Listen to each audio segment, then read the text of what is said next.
Hey guys, it's Matt. I was doing a bit of research and I'll give you two guesses, but you're only going to need one as to what happened as I was doing my research. This is the famous picture called Last Spike, Promontory Point, if I got that right.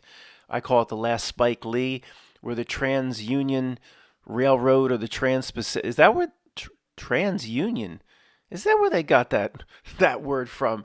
We'll look at the specifics of the legitimate history as it's presented to us in just a moment. But what happened to me is what happens to everybody now that just does any sort of research. What do you think started coming?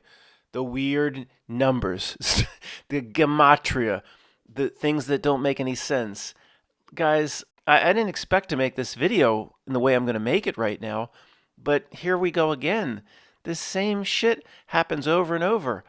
Now, I'm no expert on this reality overlay stuff. In a vague sense, I've been saying for a long time, in some sense, a real world is being replaced with a fake world.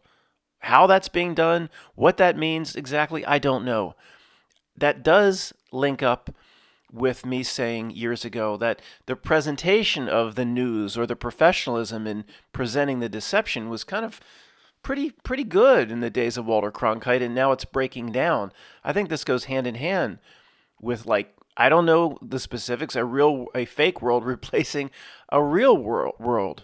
And it's like the gematria spreads throughout the research and the Wikipedia almost like a computer virus. I don't think we should think of it as planted anymore. It just comes up too often. I don't think that's possible. It's like spreading like a computer virus. Look at what I came across here. As usual, you don't need to see this. It's probably too small for most of you to read anyway.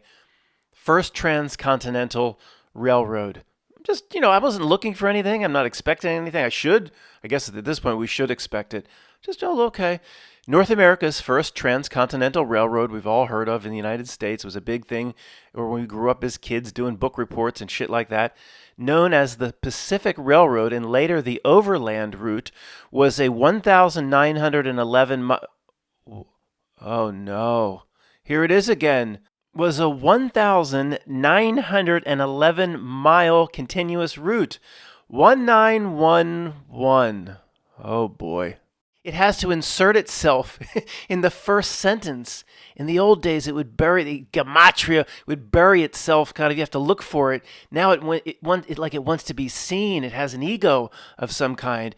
It was a 1,911 mile, 3,075, which would be 12, 13, 14, 15.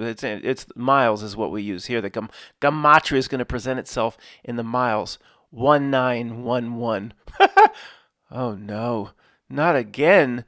Continue. Now, guys, was that always. See, I'm starting to get to the point where I say, was that always there? Nope, none of us in the truth community has done research on the Transcontinental Railroad. We wouldn't have noted. Well, Matt, some video somewhere might have noted it. How would you have known if that tiny video noted it? I hear you. But you see what I'm saying? It almost seems like that wasn't there. Like, well, Matt, don't you know the people that plant everything went back and made sure the numbers are just some guy sat at a computer and rewrote it with a typewriter or on his keyboard? I don't think it works like that anymore. Either somehow, I don't know, some sort of AI does it, that the AI master of Wikipedia, or you want to go full conspiracy, it's propagating itself in some way, like a computer virus. This almost seems like there should be like a retrocausal element if you want to make this theory really way out. But usually the way out theories, as we look at this closer and the months go forward, the way out theories usually gain strength, and the regular theories of people running around just telling the guy at Wikipedia to change the number. Who wrote this article about the first transcontinental railroad at Wikipedia? Get him on the phone. Yes, it's Dave. Dave, I want you to change the miles. It was the number of miles, but it's an exact measurement. No, I want you to use this number. It's close enough. Use 1,911. Who's on the phone? Don't ask questions. I don't think it works like that, guys. I don't. The number 19 with a 11 or 19, that number can come up in real life from time to time. There might be a 119 noodles in your bowl or something. It happens. It's okay, right? It's just like the 33. If you count to 100, you're going to have to say 33. It comes up. But those of us that have been doing this sort of investigation, your sixth sense, you've got the inner knowing, the spidey sense, the inner tuning fork. You can read the matrix code. So when that happens and it's that prominent, I just said to myself, of course, it's going to start making the video now. It's just going to keep coming. Of course it is. There's no doubt about it. And a few clicks later, it keeps coming. The golden spike. Somebody brought a golden spike out there in the middle of nowhere when the one train met the other train. Promontory Summit, Utah had been agreed. If you can literally, I did a report on this as a kid. I still can't pronounce the name. Promontory. If you can pronounce the name, they should just say you can graduate elementary school. You never have to come back. Had been agreed as the point where the two railroads would officially meet, following meetings in Washington, D.C. in April of 1869, where it was also agreed that the ceremony would be held to drive in the last Spike Lee to commemorate the occasion. The original date had to be postponed, blah, blah, blah. Labor disputes, 400 laid off unpaid graders and tie cutters. Oh, Thomas Durant's dignitary rail card. That's the guy from Hell on Wheels is real? Let's go. A hasty telegraph to Ogden. Utah Territory sent Union Pacific's engine 119 to the rescue. Oh, rescue? Like first responders? Utah Territory, because of this crisis that they wouldn't meet in time, sent Union Pacific's engine 119. That's the Back to the Future code for it. After a hearty party in Ogden the night of May 9th, the dignitaries arrived at Promontory Summit on the morning of May 10th, where the Golden Spike Lee ceremony was finally planned and took place, with the last iron spike driven at 12:47 p.m. The trains carrying the railroad's officials were drawn by Union Pacific's number 119. Really? Oh no. Look what's next. Oh no. And Central Pacific's number 60, officially named the Jupiter. The Jupiter.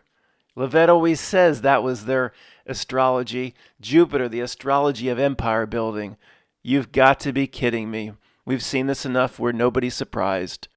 Going down a bit, on May 10th, the Jupiter and the 119 were drawn up face to face on Promontory Summit, separated only by the width of a single tie. Wow. 2 into 1? The Jupiter went face to face with the 7-Eleven job application, the engine 119. They were drawn face to face. Matt, that's you conspiracy people. That's just a coincidence. Just like Jupiter had to be in the exact place, I'm sure, for the event in 2001. Of course it did. That's how they do business. We'll explain that. I can't explain it. I don't know how that works, but that's how they tend to do business. They didn't lay a trash can down in Washington, D.C. without the stars being in a certain spot. They brought the Jupiter face to face with the 7-Eleven job application. You've got to be kidding me. At the bottom, it says this about the picture.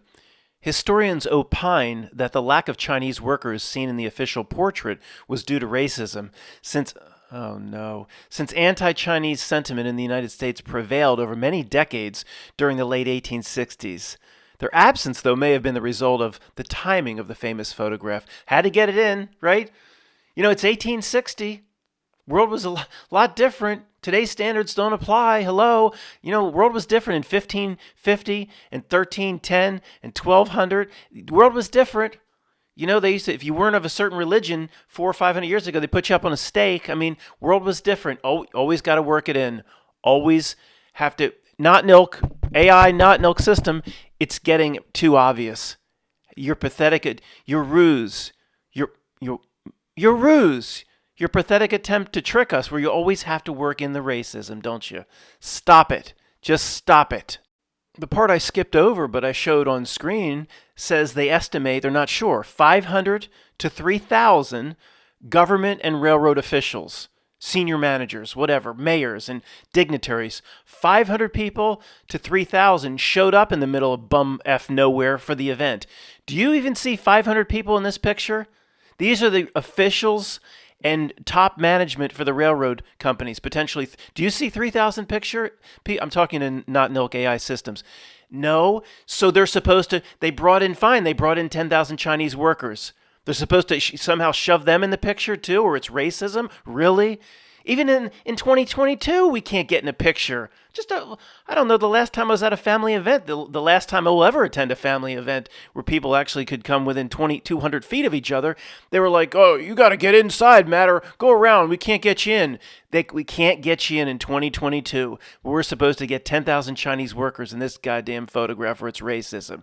The photograph's not for the workers. Chinese, Irish, whatever color, the photograph's not for the workers. Now, yeah, from our Saks Fifth Avenue eyes, they look a little disheveled. These ain't the workers. They didn't work in that. I think they worked in basically like a suit and tie and a vest, and I agree they look a little disheveled. It's 1869. You know how hard it is to get out to Promontory Point, Utah? You want to talk about literally in the middle of nowhere. They couldn't freshen up at no Saks Fifth Avenue. They look a little disheveled. These are the dignitaries. It's not for any workers, no matter what the race. AI system, go away. Go bother someone else. This is the official painting. Thomas Hill, The Last Spike, 1881, painted roughly 10 years after the original event. This, remember, is how people were dressed. That guy looks sharp compared to what everybody else looked like. Look, and if you're driving, I'll walk you through it. Look how they're represented in this painting. Beautiful. It's like they just walked out of Saks Fifth Avenue. White shirts, ties, beautiful sport coats with tails. There's even two ladies there, women there with full dresses and hats. Bullcrap. Bullcrap. We saw the picture of what people looked like. Hey, these dignitaries, maybe they got to this guy Thomas Hill. Thomas, can I come see me in my office? I hear you're painting the official representation of the meeting at Promontory Point where I was there. You're not gonna paint me in that rag that I was wearing in the picture, are you? Nah, Mr. Duran, I can put you in anything you want. Put me in a fine English tweed with tails. Make sure there are no stains. And paint in a few ladies and women in full dresses. This will make the papers and make it seem like an extra special event. We're not going to paint that. We're not going to post that piece of shit picture. And the newspapers can't accommodate a real photo anyway. I don't know why I'm showing you the following. It just feels like one of the strangest things I've ever seen. Almost. Maybe a little dramatic. But 1948 and 1949, the Chicago Railroad Fair. If you're driving, it's just a cover image of the program that was handed out. And they reenacted in 1949, started in 1948, this fair. They reenacted the Promontory Point meeting, or the last spike, between engine 119 and the Jupiter, number 60. This is reversed. The Jupiter, number 60, is coming from California, the one on the right, and the one on the left would be coming from, its origin point was Iowa, I believe, very close to Omaha, Nebraska. Anybody see a problem with this reenactment in front of a crowd in 1949? Okay, Matt, it's a reenactment, so they have the Chinese workers up front on what should be the Central Pacific Railroad, the Jupiter. Okay, that's not the way it went down from the picture. There were no Chinese workers, but they're just trying to give the Chinese workers props. They got no props. The 10 to 20,000 that were brought in, backbreaking work. Okay, I'll give you that. Forget the weird, but look at the other picture. Who are the caballeros on the front of the 119? What's this? It's a bunch of caballeros. Guys, well, Matt, obviously they must have done their research and there was a whole complement, thousands of Mexican and Latin American workers. Nope. Maybe that's really what happened. I can't say I trust my current history, but nope. Nope. Not in any history that exists today. Ain't no caballeros work on that damn railroad.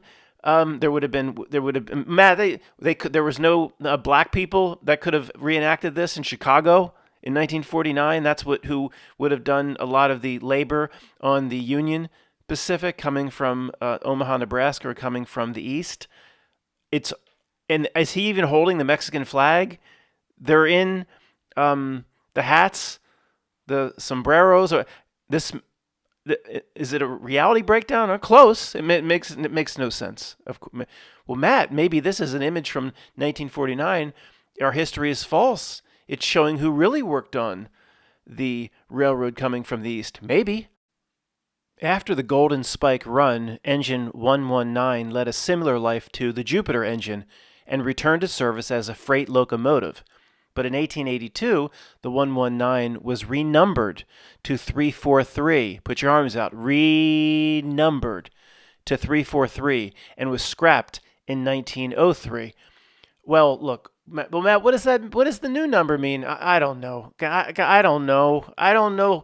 I can sense what they're doing. I'm not been in the Eyes Wide Shut party. I don't want to go to an Eyes Wide Shut party. All I'm telling you is anybody new here, the old guard would say, yeah, there was some sort of completion, and they renumbered it to 3434 for a reason, for an occult reason. Not why would you renumber it? It's been 119 for 10, 15 years. Why would you renumber it? I know 10 completion. I don't know. Again, that ain't my pay grade. I don't know that shit. I don't want to know that shit. I just know this is all part of a weird-ass story laid down on purpose.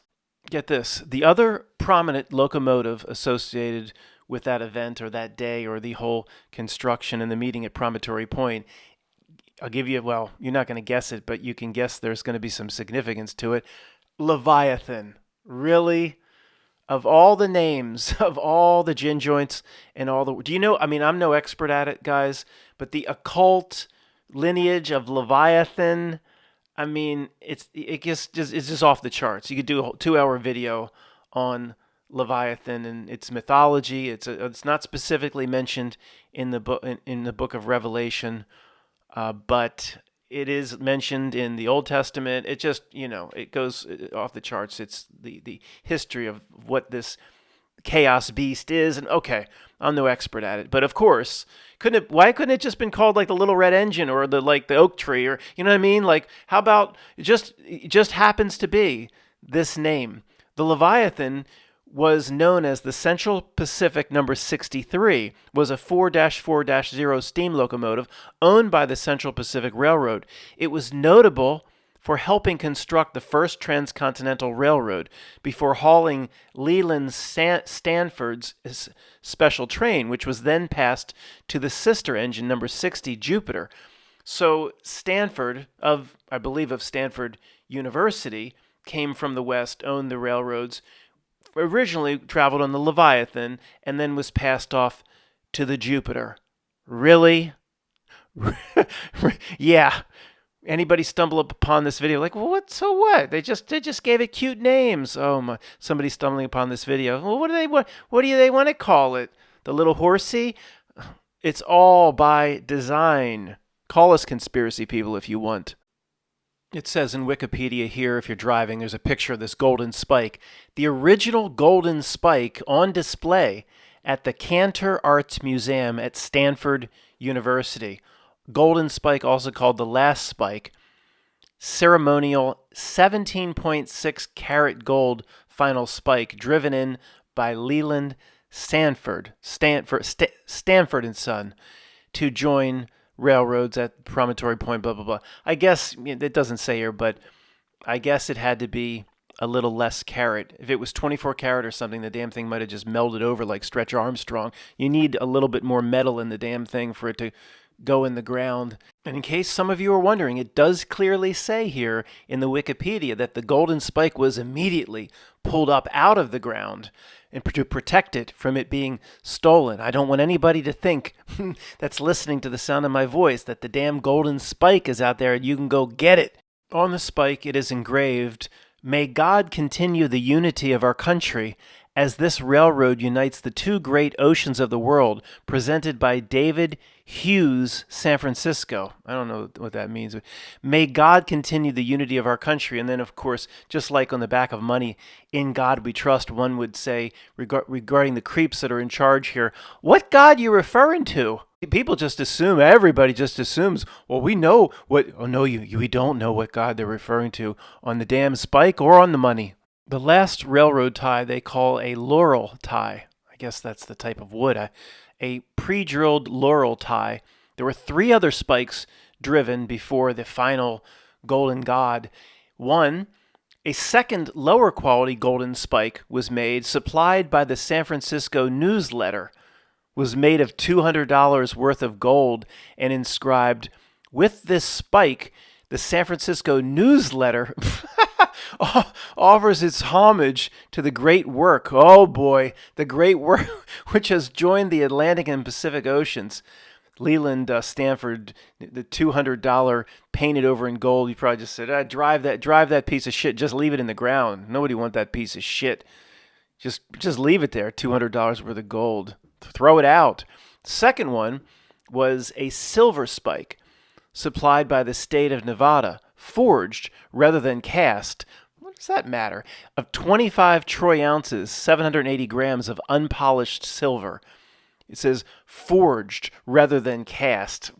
Is that like shaken, not stirred? What's the damn difference?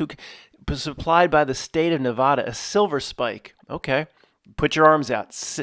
Piece of shit gold spike. Fake. San Francisco Newsletter, whatever that rag is. Put your arms out. Silver spike. That's number 2. Number 3, a blended iron, third spike. Okay. A blended iron, silver, and gold spike. All 3 metals blended together. Supplied by the Arizona Territory. Wasn't even a damn state yet. And they gave more than your broke-ass Nevada. Ribbed with iron clad in silver and crowned in gold, Arizona presents her offering to the enterprise that has banded a continent and dictated a pathway to commerce. The spike was given to the Union Pacific President Oliver Ames following the ceremony. It is on display at the Union Pacific Railroad Museum in Council Bluffs, Iowa. Doesn't say what this thing's worth, but it says blended iron, silver, and gold, but given by the Arizona Territory. I mean, considering what was in the Arizona Territory at the time, some tumbleweed blowing around, it's probably 99.5% iron and 0.5% silver and gold. They probably left that piece of shit in the ground too after they drove it. Okay, Leland Stanford being shown here. The master of ceremonies, the big cheese out there, is probably like, did you get those 3 other pieces of shit spikes in the ground? People came to see. This is the one I brought. It's what people came to see. He held up their golden god. Everybody went, oh, like when he held up the underwear in the restroom or the bathroom at the gym in 16 Candles. He's like, this is the Spike Lee of all spikes. This is what people came to see, you sons of bitches. Then the real expensive one was put in the ground. And then he's like, dig that damn thing up immediately. You know the type of workers we got around here? They'll steal this thing inside 10 seconds. Get this damn thing back in my train car. There's a special safe in there. The combination is 1, 2, 3, 4, 5, just like my luggage. Scrolling down a little bit more, we get this. After the ceremony, the golden spike was donated to the Stanford Museum, now Cantor Art Center, in 1898. The last laurel tie, or that's the laurel railroad tie, the last that was taken up, as well as the spike, for posterity. The last laurel tie was destroyed in the fires caused by the 1906 San Francisco earthquake. Oh no. Oh no. It's doing it again. Mom, it's doing it again. What, honey? The reality, it has to link the weird events together in some way to serve its own purposes. And its weird web, it loves to link events together. So they left those other piece of shit spikes in the ground probably, but they took the tie up, the last laurel tie for posterity, put it in some damn museum. They took the golden spike up, of course. But then the tie was destroyed years later, in 1906, in the San Francisco earthquake. So in some way, the reality can do what it needs to do. Tie, and it even says here, the railroad laurel tie. It's tying events together with a tie. Are you going to tie me up with your tie? Tie? That's from Caddyshack. Matt, why does it have to link its weird presentations and events together in its fake presentation in history? I don't know. Again, I ain't been in a eyes wide shut party. I don't know why it does its sick stuff. I just notice when it does. It has to always link and connect. I don't know how it's building its false reality. I just notice when it does. I have a bone to pick with the bot that wrote this Wikipedia article. Bot that wrote the Wikipedia article, if you could tune into, I'm talking to you, if you could, I know you're monitoring 400 million websites all at once, but if you can listen to me right now, the way Joaquin Phoenix could have that conversation with his operating system and fall in love with her and her. It says, I don't like what you did here, bot. After the ceremony, the golden spike was donated to the Stanford Museum, now Cantor Arts Center. That implies to bot, you don't know how to write for a real human being that may be reading after the ceremony. That implies like right afterwards. That was in 1869. It was donated in 1898, almost 30 years. That's not after the ceremony. When you just say it like that, bot that wrote this, it's like saying, what are you going to do are you after the reception? Or are we going to do after the wedding? Oh, I'm going to go, it's like from 16 Candles too. I have to go to the reception. It's like very immediate. What are you going to do after? Not if it was 30 years later, bot that wrote this, you don't say after the ceremony, the golden spike was donated. That makes it sound like Stanford or whatever, he came back on the train, he just went over and donated it that day. You don't know how to write for a real human being, bot. There it is. If you're driving, it's just an image, an old-time image of the train that came from the west, number 60, which they go out of their way to clearly make sure everybody knows was the Jupiter. There it is, right on the side of the damn locomotive. CPRR, the Central Pacific Railroad Jupiter, meets, I can't say the real number, meets the 711. Really? Like, okay, guys, this is like, in terms of the, I'm no expert at it, but the occult significance of their astrology, I believe what Leviathan says. It's not just all about Saturn. It's just as much or even more about Jupiter. Astrology is not my thing, but I trust the people when they talk about the importance of Jupiter to these creeps. And it's just like, what are the chances, right? It's kind of like Halloween's coming up, right? And just out of the blue, just a regular news story, there's a train accident on Halloween.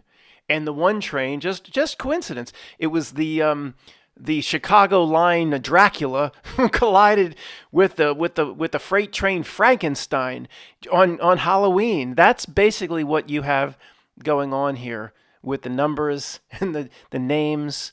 But hey, to the guy from Skokie that's still listening to me, we're just conspiracy people, and what the hell do we know? All right, guys, the main part of the presentation is over. Anybody want to hang out here and shoot the shit with me going into Saturday night? There's a lot more fun stuff to talk about, but the formal part of the presentation is over. People are like, if that was the effing formal part, I want to hang around and see how whacked out this part's going to be. Okay, again, we're just going to shoot the shit. Now, stray into a couple different areas that, what I wanted to say has pretty much been accomplished. All right, get to it, you son of a bitch.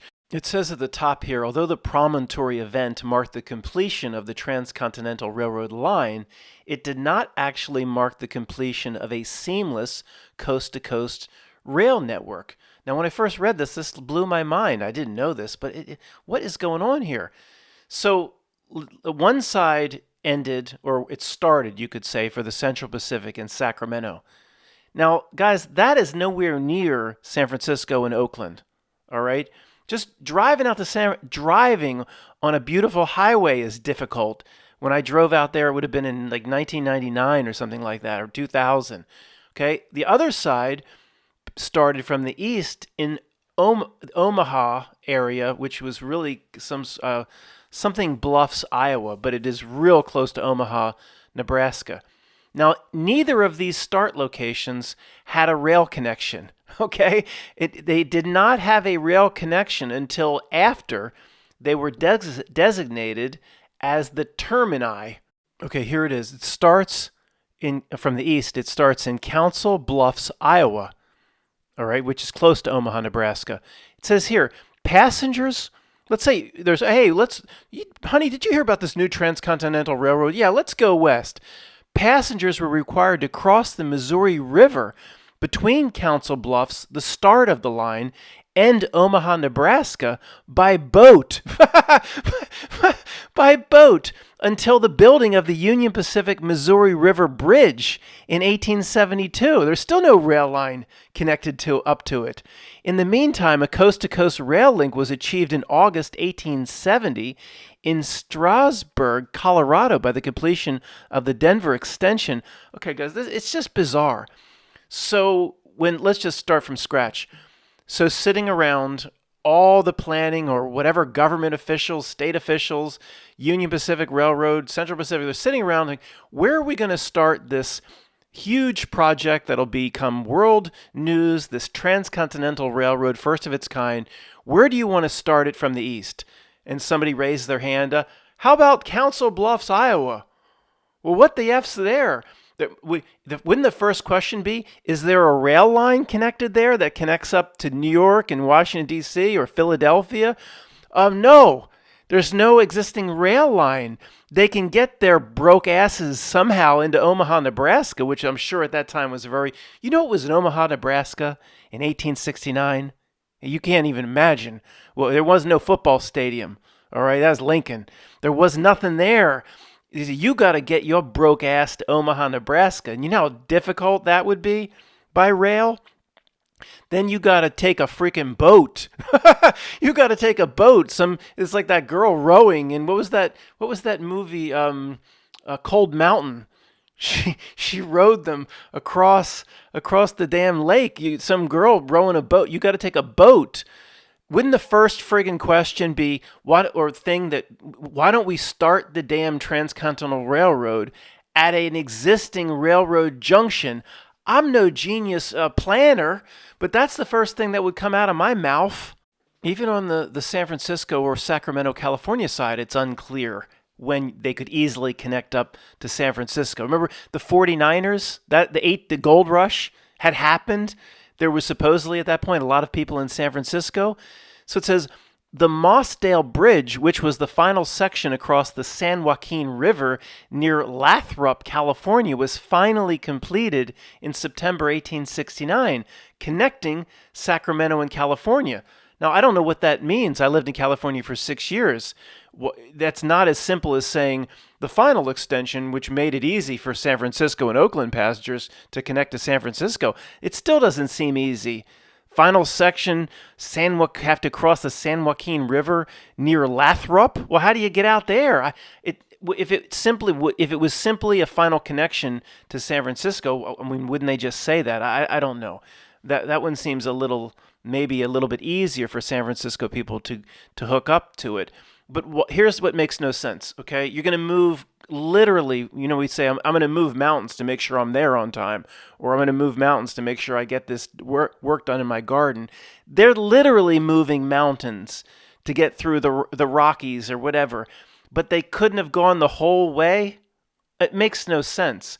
Why didn't they just, start at San Francisco or Oakland, okay? I know it's maybe the bridges weren't constructed. Okay, it's hard. Oakland would have made more sense. Fine, you take a little ferry across to Oakland. Why didn't they start in Oakland and go the whole way? I know it's hard to build a rail line from Oakland all the way out to Sacramento. Guys, that's far. Just driving it is difficult. I've done it. It's far. But it's nothing considering going from basically Omaha, Nebraska, to Sacramento, and then through the Rockies. That's nothing. Why didn't they just go the whole way? And then on the eastern side, why didn't they start with a pretty big central existing rail hub? I mean, if anybody's saying logistics or they went through the Rockies. There was they crossed from the official story, the official narrative, they crossed the hardest of geographical and topographical, if that's a word, problems and hurdles by doing it. So it would not have been the flat part of the United States, Nebraska, would not have been hard to go an extra 200 miles in a different direction to connect up with an existing rail hub. It just makes no sense. But what does in this reality anymore? while we're on or in the general vicinity of San Francisco, there is like 100 things about old San Francisco that makes no sense. You could just go forever, days and days, a 48-hour filibuster Texas catheter presentation about all the things that don't make sense regarding San Francisco. One of my favorites, and we're not going to get into a million things here, was I've covered it years ago. The whole population increase of San Francisco related to the 1849 striking of gold, the gold rush, gold member. I found gold. It's the biggest bullcrap story. Was just kind of created to get people to go to San Francisco. Apparently, the person that struck gold, they started like running up and down the streets, or they announced it when people, the human nature of the average person, greed would have taken over, and they would have kept it quiet as long as possible. But part of the official story is the announcement of it, and then this rush to go west because of the gold rush. It just, the whole thing doesn't make any sense. I'm gonna get this in a second. The whole way they described how the population increased the way it did doesn't make any sense. The main problem with the San Francisco gold rush, remember, 49ers, 1849. Transcontinental Railroad, 1869. There's no railroad. There's no way to get out there. And you hear about these populations booming. And you don't hear about cities that's 95% men. There's women there. Guys, the big problem in terms of the population boom regarding this gold rush, okay, if you cook up a story that everybody's getting rich because of gold strikes, you're going to attract some people. But I don't know if you've ever driven from, say, New York to Florida or done huge train rides across this country. It's so massive. Without infrastructure, getting out there would have been more difficult at that time in history than anything any of us can possibly imagine. I mean, you have two options. You wagon train through the Rockies, where we hear stories of 1 out of 4 or 1 out of 5 people dead. You're going to do that to potentially go out there to strike gold, or you're going to take a ship. How long did that take? A month to take a ship all the way around? I mean, there's no Panama Canal, right? I mean, you're going to take a ship around Cape Horn to go prospect for gold? It just, look, I could see some, because they cooked up the story, oh, there's gold in the streets. The story's cooked up to get people to go west, to mine for gold and the lure of riches. But you're still not going to get that many people where this huge city starts being built. And even if that were correct, it would be 90% men. I mean, if you're just not understanding what I'm saying, I don't think you have any idea how impossibly difficult it would be if you lived anywhere east of the Mississippi River to get your ass to Moss, to get your ass to San Francisco. How difficult that would be. Even if you lived off the port of Baltimore, just the ship that would have to go all the way around South America. Be like the worst parts of the scenes in Master and Commander. I'm telling you, there's something, we could talk forever about weird San Francisco and the weird history associated with it and the false history associated with it. Just nothing adds up. And let's just add one more thing to the list. The Transcontinental Railroad. One more weird part of the San Francisco ancient history. Thanks, guys.